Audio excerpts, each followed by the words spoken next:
Assalamualaikum warahmatullahi wabarakatuh. Perkenalkan, nama saya Freja Azlina, NIM 856499051. Saya adalah mahasiswa Universitas Terbuka. Saya berasal dari UPBJJ Pekanbaru. Pada kesempatan kali ini, saya akan melakukan pengamatan terhadap gerak pada tumbuhan sebagai pemenuhan tugas mata kuliah Praktikum IPA di SD. Selamat menyaksikan. Pertama, kita akan bahas mengenai gerak seismonasti dan gerak niktinasti. Gerak seismonasti adalah gerakan tumbuhan yang terjadi sebagai respon terhadap rangsangan, sentuhan, atau getaran. Kemudian, gerak niktinasti yaitu gerakan tumbuhan sebagai respon terhadap perubahan intensitas cahaya, khususnya gelap dan terang, pada umumnya terkait dengan siang dan malam. Yang pertama adalah sentuhan halus. Nah, pada sentuhan halus ini, tumbuhan putri malu akan sedikit lambat untuk menutup, akan tetapi tidak seluruhnya. Yang kedua ada sentuhan sedang. Pada sentuhan sedang ini, tumbuhan putri malu akan sedikit cepat untuk menutup dan hanya sebagian saja. Selanjutnya ada sentuhan kasar. Nah, pada sentuhan kasar ini akan memicu rangsangan yang sangat cepat untuk tumbuhan putri malu menutup atau menguncup secara keseluruhan. Selanjutnya kita akan melakukan percobaan gerak niktinasti yang mana dipengaruhi oleh intensitas cahaya. Di sini sudah dibagi menjadi dua tempat, yang diberi label A dan label B, yang mana nanti pada label A akan kita tutup pakai ember hitam dan label B akan kita biarkan terkena cahaya matahari. Kemudian kita tutup label A perlahan-lahan hingga setengah jam atau 30 menit.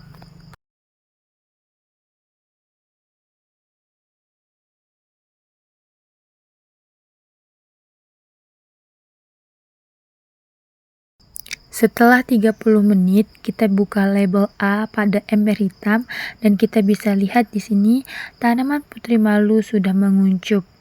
Nah, hal ini menunjukkan adanya gerak niktinasti, di mana gerak niktinasti terjadi ketika tumbuhan putri malu mendapat rangsangan gelap. Dan pada label B, tanaman putri malu tetap terbuka karena mendapatkan cahaya dan berada di ruang yang terang.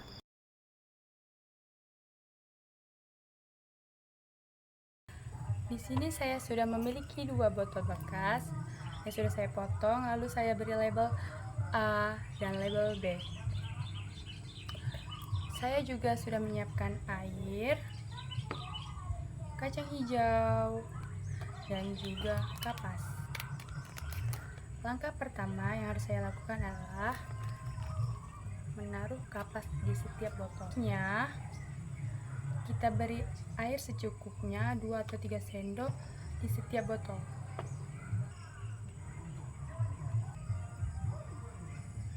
Kalau sudah dirasa cukup,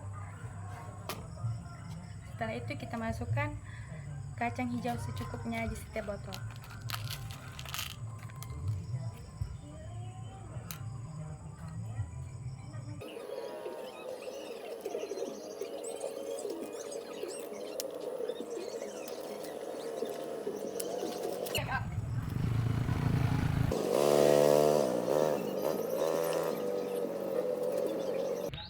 Hari pertama, kacang hijau masih berbentuk biji. Di hari kedua, akar kacang hijau sudah mulai tumbuh. Di hari ketiga, kacang hijau mulai tumbuh batang dan daun. Hari keempat, batang kacang hijau semakin tinggi dan daun kacang hijau mulai melebar.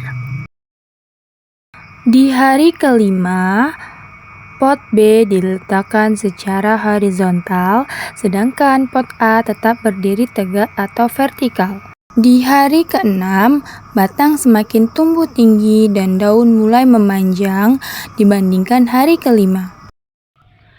Di hari ketujuh, kacang hijau pada pot A semakin tumbuh ke atas, sedangkan kacang hijau pada pot B yang diletakkan secara horizontal, batangnya akan membengkok ke atas.